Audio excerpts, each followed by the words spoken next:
محمد لوديي، مدير شركه ديال حاره الشاورما. كنرحب بكم في افتتاح جديد ديال سلسله ديال حاره الشاورما. كيف ما كتشوفوا معنا هذا المحل الخامس ديال حاره الشاورما.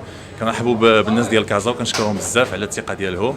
حاره الشاورما دوبوي 2012 وهي اول فرع بديناه في طنجه، حلينا فاس، مكناس، مراكش، وجده، مارينا سمال، مضيق، ودابا دخلنا الحمد لله لكازا. كاين 4 ديال المحلات والخامس هو هذا اللي كتشوفوه هنا حليناه في المعارف. رشيد بوكريت سوبرفيزور ديال شاورما الحاره بجميع الفروع ديالها في الدار البيضاء. نزولا عن الرغبه ديال الزبائن ديالنا والالحاح ديالهم المستمر باش اننا نقربوا لهم ونكونوا بجنبهم في الاحياء وفي الشوارع ديال الدار البيضاء.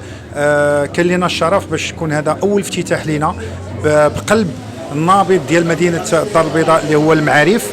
فهذه اول تجربه لنا، وحنا ان شاء الله كنوعدوهم بنفس الجوده، نفس الجوده ديال الخدمات، الاكل، باي حاجه عرفوها علينا في ليمول. هذه تجربه ان شاء الله غادي نواكبوها معاهم ان شاء الله. ومرحبا بكم، وصافي غون بليزير لينا باش نكونوا بالقرب منكم.